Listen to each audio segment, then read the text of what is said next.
This gentrification isn't going to stop. People aren't going to suddenly go away because we said, hey, we were here first. And it does need to be a diverse environment. What do we need to do? The $64,000 question. Yeah. For $64,000, I could do wonders. Yeah, That's all I need. I need about 50. I know what some of the factors are. I mean, one of them is certainly awareness. Sure. If there's any one thing, if I can only ask for the simplest thing, would be just an appreciation for what's happening here. For people to be aware of it. I mean, very often solutions start with awareness, right? So what we thought we'd do is we would do this little fun bit where we do the Polk Street Wars segment, where I walk down Polk Street and, ask people about, what do they think about what's going on here in Polk Street. And to my surprise, and this is really not a surprise in retrospect, was that the people that I interviewed, the young 25-year-olds, literally don't know about the history. My first emotional reaction was, fuck you kind of thing. Right. But in reality, when I get through my own stuff going on, why should they know?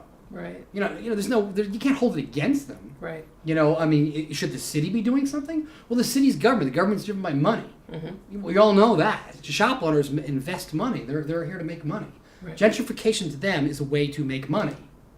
It's not a way to preserve culture. Certainly. It's a blind investment. They may not even see what's happening. It's like the stock market. It allows you to invest in an oil company without even realizing it. Right. Because you have mutual funds and you complain about oil companies.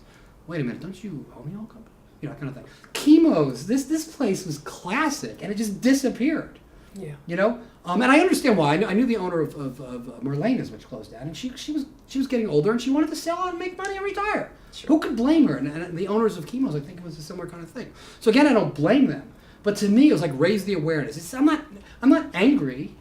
I mean, I feel frustrated, but there's nobody to be angry at. No. That's the problem with what's going on in most of our world. Politicians are all in the take. We all know that. Right. The corporate money governs everything. We all own mutual funds. So we're the ones who are causing we're doing this to ourselves. And why are we not aware of it? Education. Do people even realize what a mutual fund is? Do they realize that they own the oil companies? Whose fault is it? The educational system? Well, that's part of the government. Right. Whose job is it to preserve culture? Do you know the answer?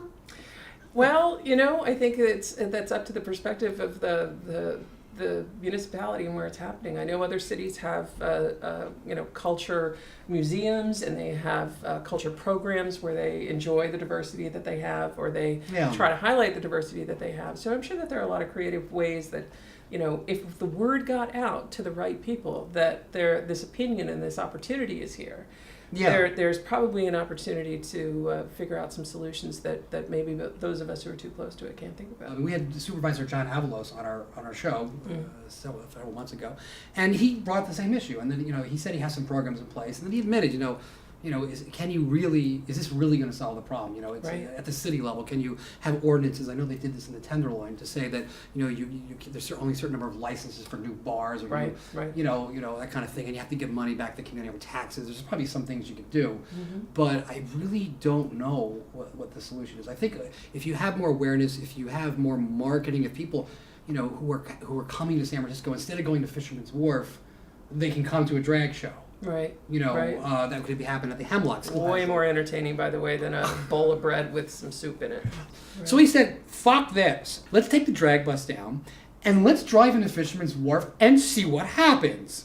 Right? Yeah. Well, we have about 500 people total just swarming the bus, And I'm thinking to myself, if you're here for San Francisco for a week, go to Fisherman's Wharf, do your Lombard thing, and do the hate. But one of your nights, why don't you go check out a drag show? Right.